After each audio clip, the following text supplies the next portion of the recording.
चलो तो हम लोग ना पिछला क्लास जो अकाउंट का हम लोग देखे थे वो फॉर्मेट तक फॉर्मेट तक नहीं देखे थे। हम लोग यहाँ पे एक बात बताए थे, देखो ध्यान से समझोगे। अगर ये एक पार्टनरशिप का फॉर्म है ना, ये क्या है बताना? पार्टनर्स का फॉर्म है पार्टनरशिप का। इस फॉर्म में बहुत सारे क्या होंगे? एसेट्स होंगे और क्या होंगे? लायबिलिटीज होगा। ये पार्टनरशिप फॉर्म में दो तीन पार्टनर्स हैं। पहला पार्टनर्स मान लेता हूं सपोज श्याम है या राम है। दूसरा पार्टनर जो है वो कौन है बताना? श्याम है। दूसरा पार्टनर कौन? श्याम। और तीसरा पार्टनर जो है ये है आपका मोहन। ये तीन पार्टनर्स हैं, ठीक है। तो ये पार्टनर्स लोगों ने डिसाइड किया क्या चीज कि हमको अपना फॉर्म जो है वो क्या करना है? बंद करना है। तो जब फॉर्म बंद करना है तो आप सबसे पहले क्या काम करोगे? जितने भी एसेट्स है और जितने भी लायबिलिटीज है इसको रेस्पेक्टिव अकाउंट में आप क्या करेंगे? ट्रांसफर करेंगे। रियलाइजेशन हम कौन सा हम चैप्टर पढ़ रहे हैं? क्या चीज? Dissolution of partnership form. हम चैप्टर क्या पढ़ रहे हैं बताना? डिसोल्यूशन ऑफ पार्टनरशिप फॉर्म, ठीक है। तो डिसोल्यूशन ऑफ पार्टनरशिप फॉर्म में सबसे पहला जो स्टेप है वो क्या करेंगे? रेस्पेक्टिव अकाउंट में हम एसेट्स और लायबिलिटीज को क्या करेंगे? ट्रांसफर करेंगे। तो चलिए देखते हैं। यहाँ पे हम इसमें कुछ शॉर्ट नोट लिखेंगे पहले, ठीक है। और आप लोग क्या करना ना, ये वीडियो तो ऐसे YouTube में अपलोड हो जाएगा। ऐसे अगर आपको डाउट हो तो फोटो क्लिक करके रख लेना, ठीक है। लिखने का समय मैं नहीं दूंगा। इससे क्या होगा कि हम लोग कम समय में ज्यादा चीजों को कवर कर सके। चलिए तो हम कुछ यहाँ पे चैप्टर का नाम क्या है बताना? Dissolution of partnership form. Dissolution of partnership form का बेसिक कॉन्सेप्ट ना, बेसिक कॉन्सेप्ट। मैं अभी इंसॉल्वेंट की बातें नहीं कर रहा हूं, मैं सिर्फ और सिर्फ बेसिक कॉन्सेप्ट की बात कर रहा हूं, ठीक है। सिर्फ बेसिक कॉन्सेप्ट की बात कर रहा हूं। तो यहां पे स्टेप नंबर फर्स्ट एक्चुअली मैं सिर्फ ब्लू और ब्लैक यूज कर रहा हूं क्योंकि वो कैमरा थोड़ा रिकॉर्ड ब्लू को हाईलाइट कर देता है। स्टेप नंबर फर्स्ट है transfer all assets and liabilities. क्या करना है बताना बच्चा? Transfer all assets and liabilities into respective accounts. इसके रेस्पेक्टिव अकाउंट्स में करना है एट बुक वैल्यू। किस वैल्यू पे ट्रांसफर करना है बताओ? बुक वैल्यू पे। जो बुक वैल्यू मतलब क्या? बैलेंस शीट का वैल्यू। बुक वैल्यू कहने का मतलब क्या? जब हम क्वेश्चन बनाते हैं तो जो बैलेंस शीट का जो वैल्यू होता है उसी को हम क्या बोलेंगे? बुक वैल्यू बोलेंगे, ठीक है। तो अब एक बात बताओ, अगर मैं 7 बजे तक क्लास लूं तो कोई दिक्कत नहीं ना है? No sir. कहाँ? कितने बजे? 6:30 बजे तक का है हॉस्टल का टाइमिंग। और ऐसे अगर कभी लेट हो जाए तो कहाँ हॉस्टल कहाँ है? घर पकड़ना है ना? हाँ तो बगल में, चलो 5 मिनट पहुंच जाओ। तो मेरे को एक बात बताना, बुक वैल्यू पे ट्रांसफर करेंगे तो सबसे पहला first assets cash in hand. Balance sheet में रहता है नहीं रहता बताओ? रहता है सर। तो कैश इन हैंड है या फिर बैंक है? तो ये चला जाएगा कैश अकाउंट में ट्रांसफर करो या फिर बैंक अकाउंट में ट्रांसफर करो। मतलब अगर आपको बैलेंस शीट के एसेट साइड में क्या दिखाई दे? कैश इन हैंड दिखाई दे या बैंक दिखाई दे, तो आप इसको कहां पे ट्रांसफर करेंगे? कैश अकाउंट में या तो फिर बैंक अकाउंट में। दूसरा चीज है आपका पार्टनर्स कैपिटल अकाउंट, हाँ कि नहीं? पार्टनर्स कैपिटल हो सकता है, प्रॉफिट हो सकता है, लॉस हो सकता है, हाँ, या फिर रिजर्व एंड सरप्लस हो सकता है। ये सारे को हम ट्रांसफर करेंगे कहां पे बाबू? सारे का सारे को ट्रांसफर करेंगे पार्टनर्स कैपिटल अकाउंट में। कहां पे ट्रांसफर करेंगे बताना? पार्टनर्स कैपिटल अकाउंट में, ठीक है। पार्टनर्स कैपिटल अकाउंट में इसके तुरंत बाद तीसरा चीज क्या होगा, अगर हमारा पार्टनर्स लोन है, पार्टनर्स बोलो या इंटरनल बोलो, इंटरनल लोन अगर आपको बैलेंस शीट में मिला तो इसको हम कहां पे ट्रांसफर करेंगे बताना, पार्टनर्स लोन अकाउंट। हम कहां पे ट्रांसफर करेंगे बताओ, पार्टनर्स लोन अकाउंट में ट्रांसफर करेंगे। इसके अलावा जितने भी एसेट्स हैं और जितने भी लायबिलिटीज हैं, जैसे आपका कैश इन हैंड के अलावा आपका क्या होगा, स्टॉक होगा, डेटर्स होगा ना, या फिर नहीं क्रेडिटर्स तो लायबिलिटीज हो गया, ठीक है, प्लांट एंड मशीनरी होगा, फर्नीचर होगा, फिक्चर्स होगा, ये सारे के सारे या तो फिर लायबिलिटी साइड में सन्ड्री क्रेडिटर्स होगा, बिल्स पेबल होगा, नहीं ये सबका सब other all assets and liabilities, जितने भी एसेट्स और जितने भी लायबिलिटीज होंगे ये सीधा ट्रांसफर हो जाएगा रियलाइजेशन अकाउंट। कहां पे ट्रांसफर हो जाएगा बताना, तो कुल मिलाकर के हमारा 4 लेजर ओपन हुआ कि नहीं हुआ। पहला लेजर कौन सा, कैश एंड बैंक अकाउंट, दूसरा पार्टनर्स कैपिटल अकाउंट, तीसरा पार्टनर्स लोन अकाउंट और चौथा रियलाइजेशन अकाउंट। ये स्टेप नंबर फर्स्ट। अब स्टेप नंबर 2 पे आ जाओ। स्टेप नंबर 2 हमने ट्रांसफर तो कर दिया, बैलेंस शीट तो खाली हो गया।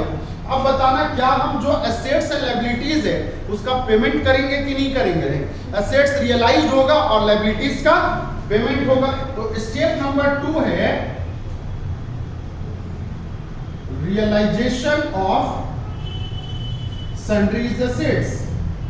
सन्ड्री एसेट्स को हम क्या करेंगे बताना, रियलाइज करेंगे एंड पेमेंट मेड टू, किसको, मेड टू लायबिलिटीज। लायबिलिटीज का हम लोग क्या करेंगे बच्चा, पेमेंट करेंगे। समझ में आई बात। तो अब देखो यहां पे ध्यान से समझोगे, एक पहला पॉइंट, फर्स्ट पॉइंट, अगर हमारा रियलाइजेशन ऑफ एसेट्स हुआ, क्या हुआ बताना, रियलाइजेशन ऑफ सन्ड्री एसेट्स। तो सन्ड्री एसेट्स अगर रियलाइज करेगा तो जर्नल एंट्री क्या पास होगा, हमारे पास पैसे आएंगे, हाँ कि नहीं, बैंक अकाउंट या फिर कैश अकाउंट को डेबिट करोगे कि नहीं करोगे बताओ। हम बदले में बेचे क्या चीज, एसेट्स बेच रहे हैं और एसेट्स को ऑलरेडी हमने कहां पे ट्रांसफर कर रखा है, रियलाइजेशन में। तो क्रेडिट साइड में यहां पे 2 क्या लिखेंगे, रियलाइजेशन लिखेंगे। जैसे अगर हम कोई फिक्स एसेट्स को बेचते हैं तो जर्नल एंट्री हमारा क्या होता है, bank account debit to fix assets. लेकिन हमने यहाँ पे 2 क्या लिखा, रियलाइजेशन, क्यों, क्योंकि ऑलरेडी मैंने फिक्स एसेट्स को यहाँ पे ट्रांसफर कर रखा है। Is it clear. अब एक बात बताओ, कभी कभी ऐसा होता है जब पार्टनरशिप बंद होते हैं तो मेरे को एक बात बताना, क्या हमको कोई एसेट्स मेरे फॉर्म का बहुत अच्छा लगे तो हम उसको घर लेके जाते हैं। जैसे अगर ये दुकान हम बंद कर रहे हैं तो ये बेंच हमको बहुत अच्छा लग रहा है, तो क्या ये बेंच को हम उठा के घर ले जाएंगे कि नहीं ले जाएंगे। तो यहाँ पे भी तो राम श्याम सीता गीता रीता जितने भी पार्टनर्स हैं वो एसेट्स को घर ले जा सकते हैं कि नहीं ले जा सकते, ले जा सकते हैं। तो अब देखो यहाँ पे नोट में डाल करके स्टार मार्क्स करके लिख सकते हैं, if sundry assets were taken by if sundry assets were taken by partners, sundry assets को किसने लिया बताना, पार्टनर्स ने ले लिया। तो पार्टनर्स ने लिया तो जर्नल एंट्री क्या हो जाएगा, कैश और बैंक के जगह अब एंट्री क्या पास करेंगे, partners capital account debit to क्या लिखेंगे, रियलाइजेशन अकाउंट। तो क्या लिखेंगे बताना, रियलाइजेशन अकाउंट। अच्छा यहाँ पे जो वैल्यू लिखा जाएगा वो कौन से वैल्यू पे, एग्रीड वैल्यू पे। कौन से वैल्यू पे बताना, एग्रीड वैल्यू पे। और यहाँ पे जो लिखा जाएगा वो कौन सा वैल्यू लिखा जाएगा बताना, रियलाइज्ड वैल्यू।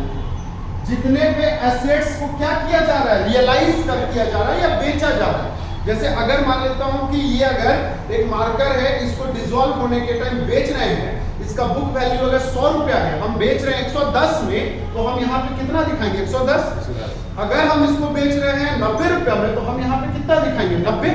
उसी तरह अगर इसको पार्टनर्स लेके जा रहा है और पार्टनर्स एग्रीड वैल्यू, पार्टनर्स जो है आपस में एक डिसीजन लिया, बोला क्या कि भैया ये 100 रुपए का है, इसको 80 रुपए मेरे को दे दो, तो ये एग्रीड वैल्यू हो जाएगा। इज इट क्लियर और नॉट। अच्छा, ये तो हो गया दूसरा केस। अब हम क्या करेंगे? रीपेमेंट। ये तो एसेट्स की बातें हुई ना बाबू। Yes, sir. Repayment of sundry liabilities, हाँ कि नहीं?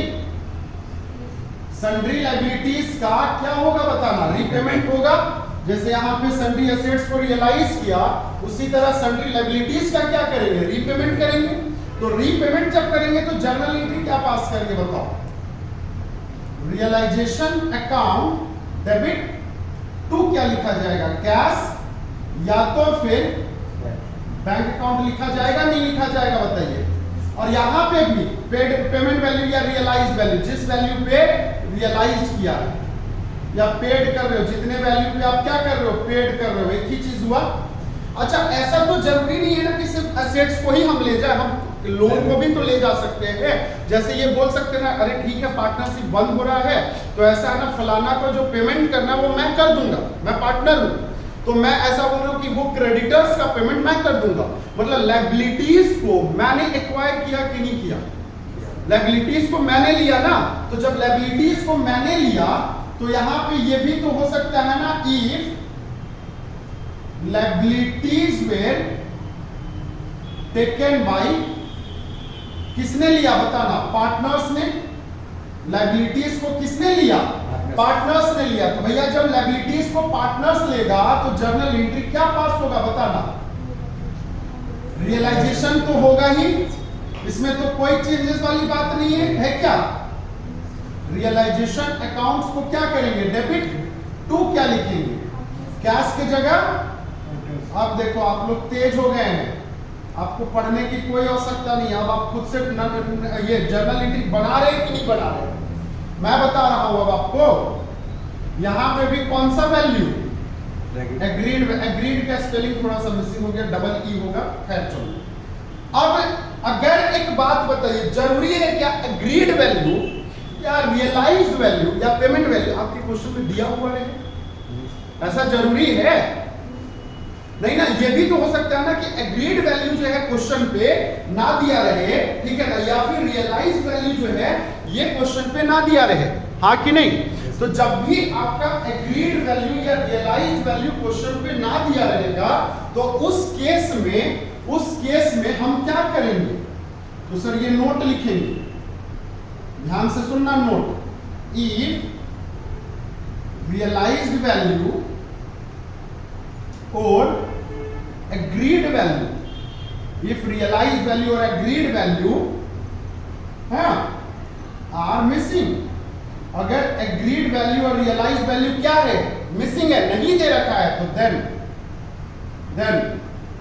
we considered at book value. We considered at book value as a realized value. तो इसी को हम लोग क्या लेंगे बताना? बुक वैल्यू को ही हम क्या लेंगे? रियलाइज्ड वैल्यू लेंगे। समझ में आ गई बातें?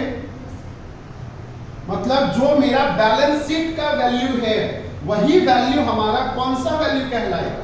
रियलाइज्ड वैल्यू कहलाएगा। Is it clear? यहां तक कोई समस्या नहीं? अब आगे बढ़िए, बताना हमने एसेट्स का ट्रांसफर कर दिया, एसेट्स और लायबिलिटीज को बेच दिया, खत्म हो गया। ये सारे प्रोसेस करने में कुछ एक्सपेंसेस हुए होंगे या बिना एक्सपेंसेस का ऐसे ही चला गया होगा?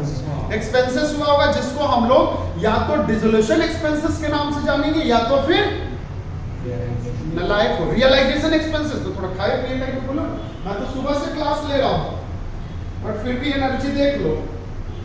नलायक हम लोग खा पी क्या तो फिर ये हाल है। स्टेप नंबर क्या हो जाएगा? Step number 3। स्टेप नंबर 3, क्योंकि हमने यहाँ पे स्टेप नंबर 1 लिखा, स्टेप नंबर 2 लिखा, तो अब स्टेप नंबर 3 क्या होगा बताना? पेमेंट ऑफ रियलाइजेशन एक्सपेंसेस बोलो या तो फिर क्या बोलो? डिसोल्यूशन एक्सपेंसेस और डिसोल्यूशन एक्सपेंसेस, हाँ कि नहीं? डिसोल्यूशन एक्सपेंसेस या तो पेमेंट ऑफ क्या चीज का?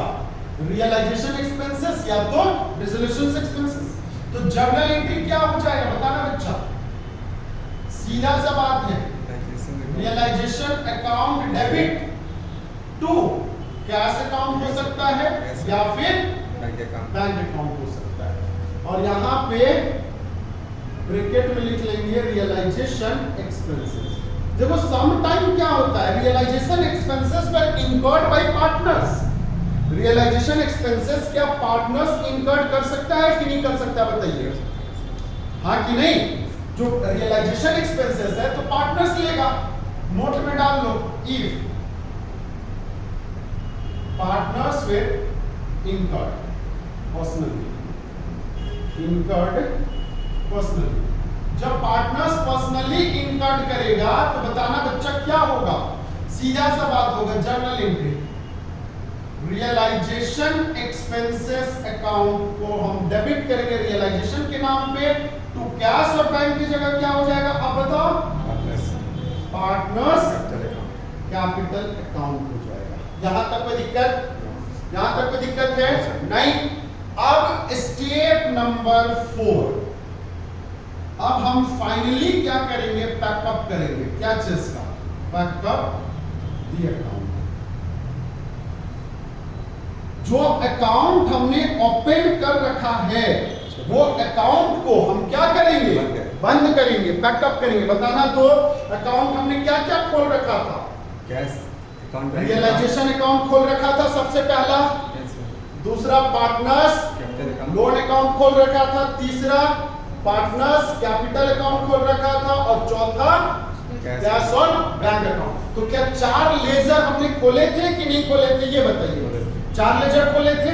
तो सबसे पहली बार हम सबसे पहला जो अकाउंट बंद करेंगे ना, और ये सीरियली ऑर्डर में होना चाहिए, पहला जो अकाउंट बंद करेंगे वो हम करेंगे क्लोज इंटरनल लोन अकाउंट। क्या चीज को बंद करेंगे बताना, क्लोज इंटरनल लोन अकाउंट। सबसे पहले इंटरनल लोन अकाउंट को, हाँ कि नहीं, इंटरनल लोन अकाउंट को बंद करेंगे। अब इंटरनल लोन अकाउंट को जब हम बंद करेंगे तो इफ एनी बैलेंसेस, यदि हमारे पास कुछ बैलेंसेस बचा हुआ है इंटरनल लोन अकाउंट में, if any balances, then it should B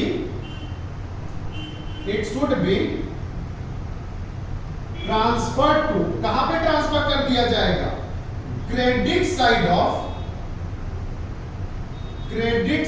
of realisation account. कहां पे ट्रांसफर कर दिया जाएगा बताना, रियलाइजेशन अकाउंट के क्रेडिट साइड में। रीजन क्यों, एक बात बता दो, क्रेडिट में ही क्यों किया जाएगा, क्योंकि जो बैलेंस बचेंगे ना बाबू, यहाँ पे जो बैलेंस बचेंगे वो हमेशा कौन सा बैलेंस बचेगा, डेबिट बैलेंस बचेगा। क्यों बचेगा डेबिट बैलेंस, एक बात बताइए, लोन क्रेडिट होगा या लायबिलिटीज है या असेट्स है, लायबिलिटीज, और लायबिलिटीज का कौन सा बैलेंस होता है, डेबिट बैलेंस या क्रेडिट बैलेंस, क्रेडिट बैलेंस। तो जब हम उसका पेमेंट करेंगे तो डेबिट साइड में ना टू बैंक लिखेंगे। अब अगर मेरा लायबिलिटीज 10,000 का है तो हम पेमेंट क्या करेंगे, या तो 10 करेंगे या तो फिर 10 से कम करेंगे। तो 10 कर दिया तो देयर आर नो बैलेंस, लेकिन अगर 10 से कम किया, मान ले तो 9500 किया, तो 500 का हमारा बैलेंस बचा कि नहीं बचा, कौन से साइड में बचा, डेबिट साइड में। तो वहां का डेबिट रियलाइजेशन का क्या होगा, क्रेडिट होगा। इज इट क्लियर और नॉट, मैं अभी आऊंगा, टेंशन ना लो, मैं आऊंगा उसमें, ठीक है। तो मेरे को एक बात बताना, इसीलिए वर्ड यूज किया मैंने, क्या चीज, क्रेडिट बैलेंस में ट्रांसफर। जैसे ये हम अकाउंट बंद करेंगे इसके तुरंत बाद हम लिखेंगे क्या चीज, क्लोज रियलाइजेशन अकाउंट। हाँ, रियलाइजेशन अकाउंट। अब एक बात बता दो, रियलाइजेशन अकाउंट में, रियलाइजेशन अकाउंट को जब बंद करेंगे ना तो इसमें भी कुछ प्रॉफिट होगा या कुछ क्या होगा, लॉस, हाँ कि नहीं। इफ सरप्लस और डेफिसिट, या तो सरप्लस होगा या तो क्या होगा, डेफिसिट्स आर फाउंड, यही ना होगा, तो फाउंड होगा, तो इट शुड बी ट्रांसफर। ये कहां पे ट्रांसफर कर दिया जाएगा, transfer between two partners capital account. कहां पे ट्रांसफर कर दिया जाएगा बताना, पार्टनर्स कैपिटल अकाउंट में कर दिया जाएगा, in profit sharing ratio, PSR मतलब क्या, प्रॉफिट शेयरिंग रेशियो में ट्रांसफर कर दिया जाएगा। और अगर ये ना दिया रहे तब क्या चीज इक्वली कर दिया जाएगा, अगर ना दिया रहे तब समझ में आ गई बात यहां तक। तीसरा पॉइंट, अब हम क्या चीज को बंद करेंगे बताना, पार्टनर्स कैपिटल अकाउंट का। तो इसको बंद किया जाएगा अगर हमारा सरप्लस है या आपका क्या चीज है, डेफिसिट है, तो इसको आप एडजस्ट करोगे किसके साथ, एडजस्टमेंट मेड विथ कैश। किसके साथ एडजस्ट करेंगे बताना, कैश के साथ एडजस्ट करेंगे या तो बैंक के साथ एडजस्ट करेंगे। और लास्ट में मैं यहां पे लिख देता हूं चौथा नंबर, आपका क्या चीज, बैंक या कैश। हम क्या चीज को बंद करेंगे बताना, कैश और बैंक अकाउंट। तो ये ना विल बी टैली, ये क्या हो जाएगा बताना, मैच कर जाएगा, इक्वल हो जाएगा, मतलब कोई बैलेंसेस नहीं बचेगा। अगर ये मैच कर गया तो आपने सही बनाया है, मैच नहीं किया तो आपने गलत कर दिया है। समझ में आ गई बात है। चलिए एक बात और, क्या यहाँ पे मैंने रिजर्व एंड सरप्लस या प्रॉफिट एंड लॉस लिखा था नहीं लिखा था बताओ।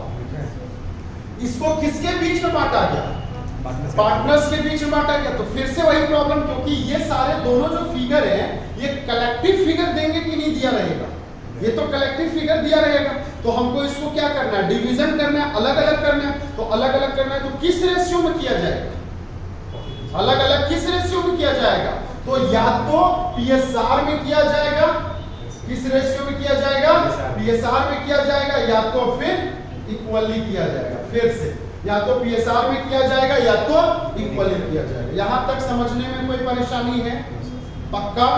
चलिए तो आगे कंटिन्यू करें, इसका फोटो क्लिक कर लीजिए। और ऐसे तो यूट्यूब में मैं डाल दूंगा, ठीक है ना, तो इससे तुम लोग को एक बेनिफिट भी हो जाएगा।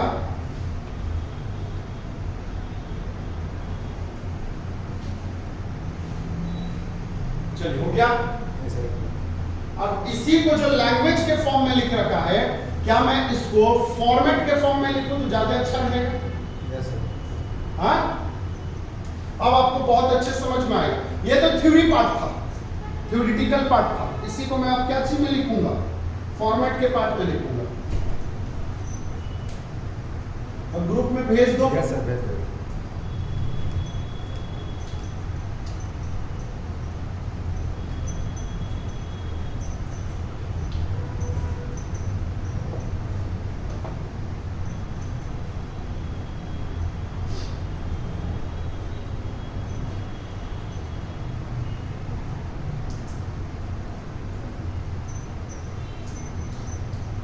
तो YouTube से लॉ पढ़ने में मजा आता है जी बच्चा लोग, समझ में आता है, पढ़ाया होगा। अभी जो लाइव कर रहे हो इसमें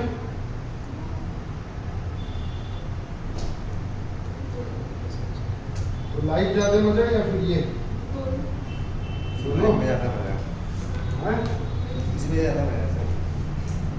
देखो अच्छे से पढ़ोगे ना तो तुम लोगों को भी बुक्स की जरूरत नहीं पड़ी। जैसे अभी देखो, मैं कभी भी बुक्स यूज किया पढ़ाने के वक्त नहीं। ये बच्चा तो बहुत दिन से पढ़ रहा है, बाकी लोग बहुत दिन से पढ़ रहे हैं।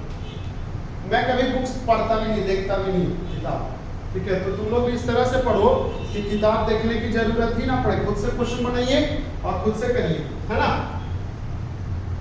इस टाइप से पढ़ लीजिए। चलिए, सबसे पहला लेजर जो बनेगा वो क्या चीज का, फॉर्मेट में डिस्कस कर रहा हूं, ठीक है ना बच्चा।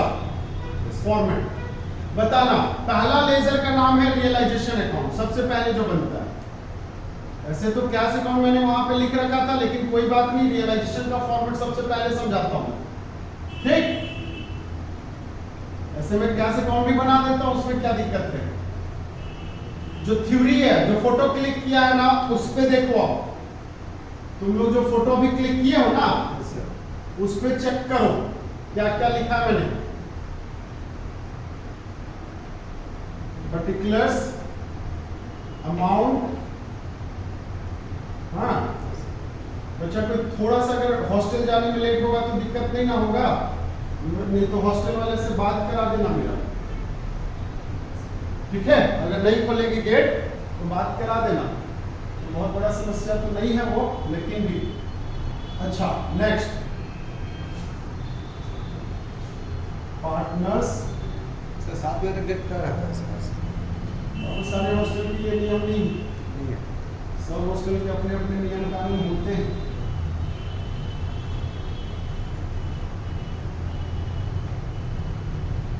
थोड़ा ऐसा करता हूँ, इसको बड़ा बना है ना, इसकी जरूरत नहीं पड़ेगा यहाँ तक, बट फिर भी डेबिट। और ये फॉर्मेट अच्छे से लिख लो, जीवन भर याद आएगा।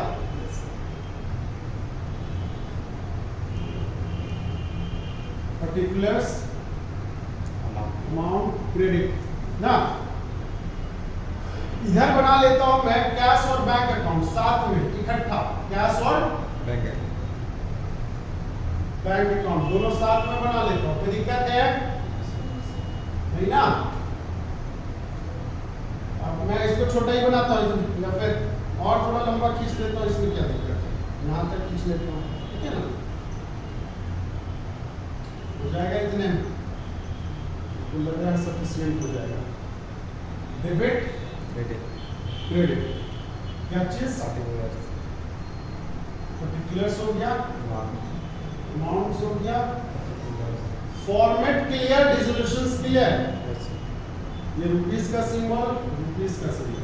और लास्ट जो लेजर मैं बनाऊंगा ना यहाँ पे, ये छोटा सा जगह मैंने वर्किंग नोट का दे दिया, ऐसे इसका रिक्वायरमेंट नहीं पड़ेगा, लेकिन फिर भी मैंने अपने से वर्किंग नोट दे दिया। लास्ट जो लेजर बनेगा वो बनेगा पार्टनर्स कैपिटल। यही ना 4 लेजर का बारे में जिक्र हुआ था, हाँ कि नहीं? कि और भी लेजर थे कुछ? नहीं ना, और लेजर थे कुछ? नहीं सर, नहीं। अब आ जाइए, पार्टनर्स कितने थे? 3 पार्टनर्स थे, तो हम 3 कॉलम बना लेंगे बच्चा। कितने कॉलम बना लेंगे? 3 कॉलम। जितने पार्टनर्स उतने कॉलम। पार्टनर्स 2, कॉलम कितना? 2।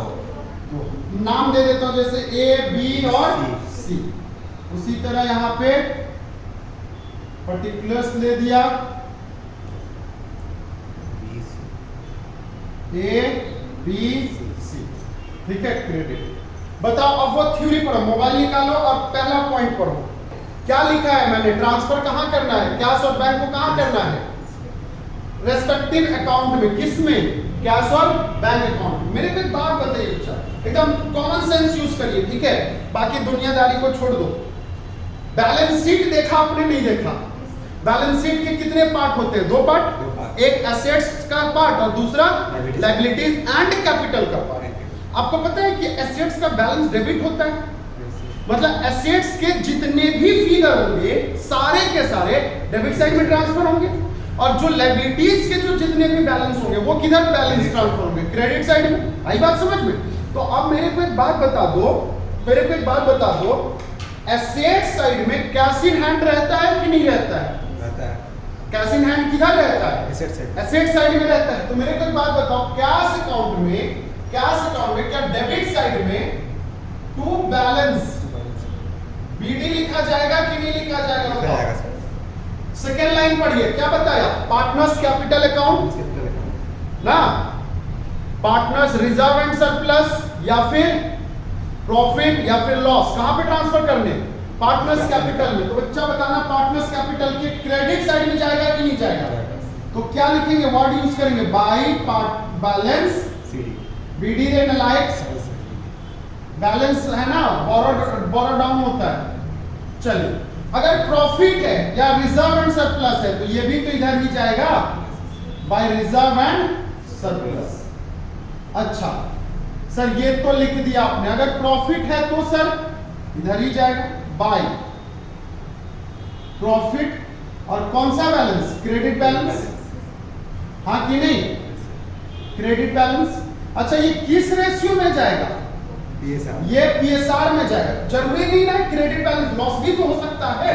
तो बेटा जब लॉस होगा तो बताओ, क्या यहाँ पे प्रॉफिट का डेबिट बैलेंस होगा कि नहीं होगा? बताओ। होगा ना? अब आगे बढ़िए। सर ये तो खत्म हो गया, इसकी कहानी खत्म। अब आ जाइए, क्या इंटरनल लोन है? लोन का किधर कौन सा बैलेंस होता है, असेट साइड में होता है या लायबिलिटी साइड में होता है, लायबिलिटी साइड में। तो हम यहाँ पे लोन के डेबिट साइड में या क्रेडिट में, तो क्रेडिट में से क्या वर्ड यूज करेंगे, बैलेंस, बीडी फिगर, हाँ कि नहीं। अब इसके अलावा लास्ट ऑप्शन लिख रखा है all assets and all liabilities. तो बताना sundries assets to sundry assets, देखते जाओ ध्यान से। एसेट्स में क्या आपका प्लांट एंड मशीनरी होगा बच्चा, होगा, फर्नीचर एंड फिक्चर्स होगा, फर्नीचर एंड फिक्चर्स होगा, लैंड एंड बिल्डिंग होगा, होगा नहीं होगा, लैंड एंड बिल्डिंग होगा। अच्छा, स्टॉक होगा, होगा, डेटर्स होगा, सर। क्या हम इसको बुक डेब्ट्स लिख दे सीधा सीधा, यस सर, इसमें बुक डेब्ट्स, या फिर आपका बिल्स रिसीवेबल होगा। Yes sir, is it clear और not. Yes and other assets, और भी बहुत सारे एसेट्स होंगे कि नहीं होंगे, बताते जाइए, होंगे सर, होंगे ना। ये सारे के सारे एसेट्स आप किधर लिख दोगे, एसेट साइड में, डेबिट साइड में। अच्छा सर, लायबिलिटीज भी तो होंगे ना बच्चा, सर। भाई क्या, सन्नी क्रेडिटर्स, सन्ड्री लायबिलिटीज रहने लायक, सॉरी, सन्ड्री लायबिलिटीज। तो सन्ड्री लायबिलिटीज में बताना क्या हो जाएगा, सन्नी क्रेडिटर्स, जैसे सन्ड्री क्रेडिटर्स हो जाएगा, बिल्कुल सही। क्या आपका बैंक ओवरड्राफ्ट होगा, बताओ, होगा सर, बैंक ओवरड्राफ्ट हो जाएगा। क्या बिल्स पेबल होगा, बिल्स पेबल हो जाएगा, बैंक लोन, हाँ कि नहीं, बैंक लोन हो जाएगा, बिल्कुल सही, बैंक लोन हो जाएगा। अदर लिख दे, yes sir, others liabilities, is it clear और नॉट।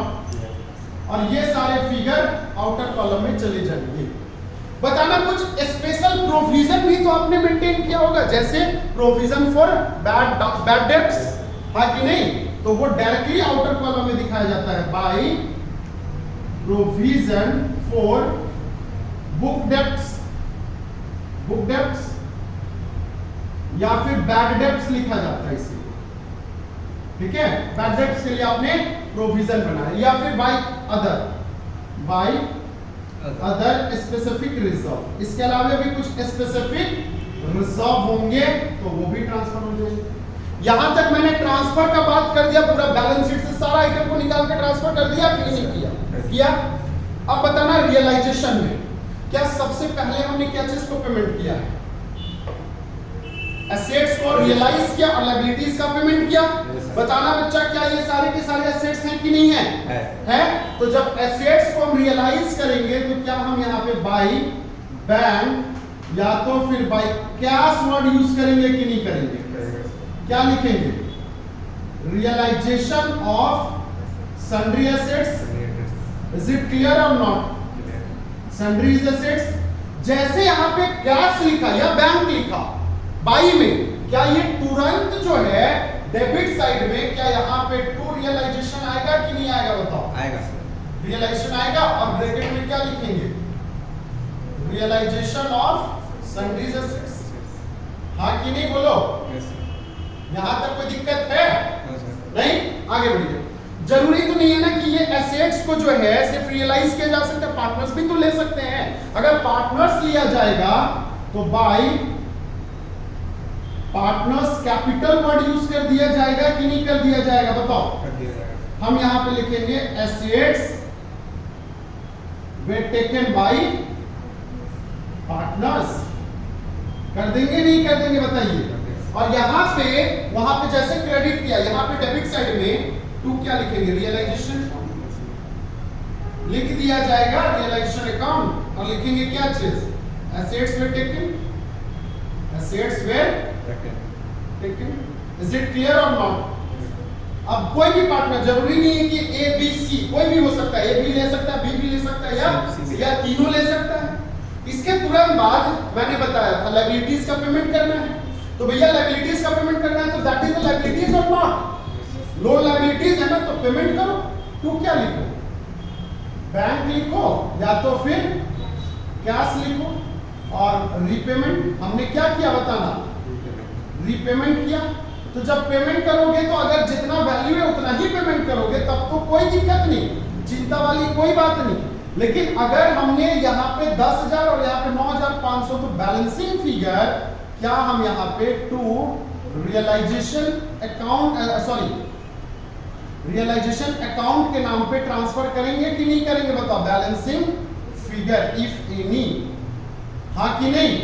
अगर कुछ है तो बताना। जैसे यहाँ पे रियलाइजेशन के डेबिट साइड में दिखाया, रियलाइजेशन यहाँ पे जो है बाय पार्टनर्स लोन अकाउंट दिखा दिया जाएगा कि नहीं दिखा दिया जाएगा बताओ? ब्रैकेट में इफ एनी, अगर कुछ है तो जरूरत नहीं है कि ये होगा ही होगा। अब आ जाओ इधर की लायबिलिटीज का पेमेंट करेंगे, तो लायबिलिटीज का पेमेंट करेंगे तो टू क्या लिखेंगे? कैश और बैंक अकाउंट, कैश और बैंक अकाउंट, और ब्रैकेट में लिखेंगे रिपेमेंट ऑफ लायबिलिटीज। हमने क्या किया बताना? लायबिलिटीज का पेमेंट किया। जैसे यहाँ पे बैंक, अच्छा यहाँ पे बैंक लिखा होगा ना, तो यहाँ पे बाई क्या लिखेंगे? पार्टनर्स लोन अकाउंट लिखेंगे कि नहीं लिखेंगे बताओ? लोन अकाउंट, और तुरंत इधर बाय रियलाइजेशन अकाउंट भी दिखाया जाएगा। और यहाँ पे पेमेंट ऑफ लायबिलिटीज, हमने क्या चीज का पेमेंट किया? लायबिलिटीज का पेमेंट किया। आगे बात समझ में कोई दिक्कत है? नहीं ना? आगे बढ़े ना? अब आगे बढ़ो। अब मेरे को एक बात बताओ, क्या ये लोन का सिर्फ पेमेंट होगा? पार्टनर्स भी तो लेंगे। To partners capital account, loan were taken, liabilities were taken ना? क्या वर्ड यूज किया जाएगा? Liabilities were taken by partners. किसने ले लिया बताना?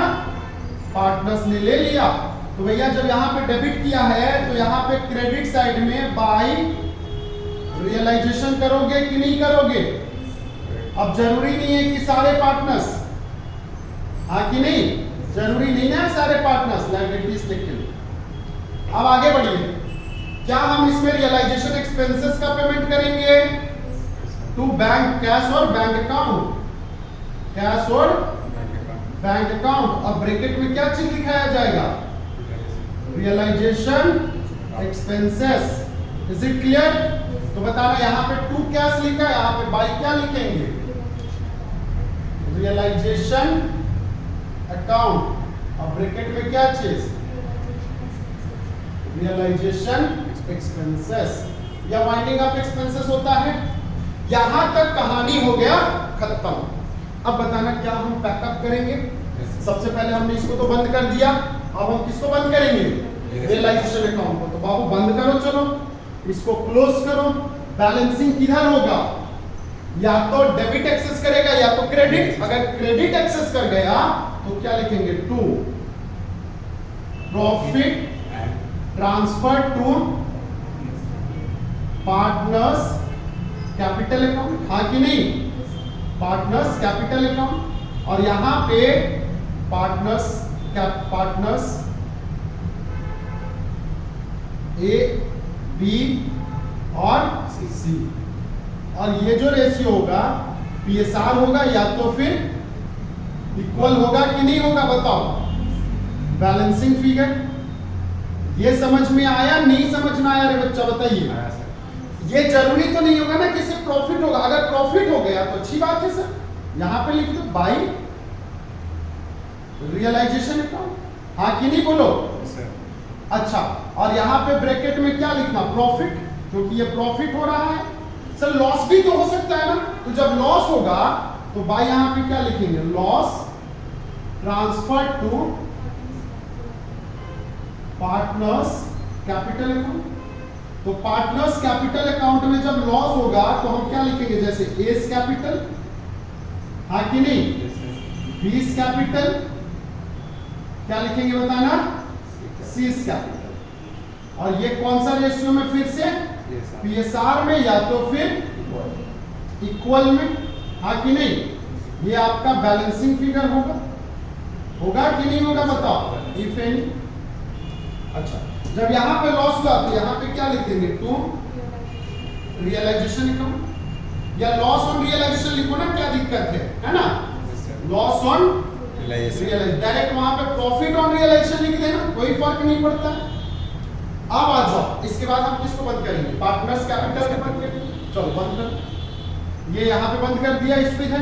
अगर क्रेडिट एक्सेस कर गया तो डेबिट साइड में क्या लिखेंगे? टू कैश और बैंक अकाउंट। ये आपका बैलेंसिंग फिगर हो जाएगा। हो जाएगा नहीं हो जाएगा बोलो? Balancing figure. जरूरी नहीं है ना कि सिर्फ क्रेडिट ही एक्सेस करेगा, डेबिट भी तो एक्सेस। अगर क्रेडिट एक्सेस कर गया तो यहाँ पे डेबिट साइड, यहाँ तक क्रेडिट साइड में बाय पार्टनर्स कैपिटल अकाउंट, हाँ कि नहीं? एस कैपिटल, बीस कैपिटल और सीस कैपिटल, ठीक है? यहाँ पे आ जाएगा पैसा, ठीक? अलग अलग। अगर इधर आ गया तो यहाँ पे क्या लिखेंगे? बाय कैश और बैंक अकाउंट, ठीक है? यहाँ पे कुछ भी हो सकता है, जरूरी नहीं है ना कि सिर्फ क्रेडिट ही एक्सेस करे, डेबिट भी तो एक्सेस कर सकता है। तो यहाँ पे आ जाएगा टू क्या? पार्टनर्स कैपिटल अकाउंट और फिगर क्या हो जाएगा? एस कैपिटल, बीस कैपिटल, सीस कैपिटल, व्हाटएवर जो भी होगा दोनों में से। अब यहाँ पे टोटल कर लो, टोटल डेबिट और total credit. There are no balance, ये क्या हो जाएगा बताना? टैली कर जाएगा। अगर ये मैच कर गया तो आपने सही बनाया है, और अगर मैच नहीं किया है तो आपने गलत बनाया है। यहाँ तक कोई परेशानी है? नहीं? तो चलिए आज के लिए आज का सेवा समाप्त, ठीक है ना? बाकी कल जो है, कल मैं पूछ लेता हूँ, अगर इस टाइम आएंगे तो ठीक है, नहीं तो फिर होली के बाद क्लास होगा, ठीक है? कल ऐसे में कल ट्यूसडे वेडनेसडे को से क्लास होगा ना? नहीं, वेडनेसडे को नहीं होगा, वेडनेसडे को मेरे घर में कुछ फंक्शन है, तो कल मैं ले लूंगा क्लास, ठीक है ना?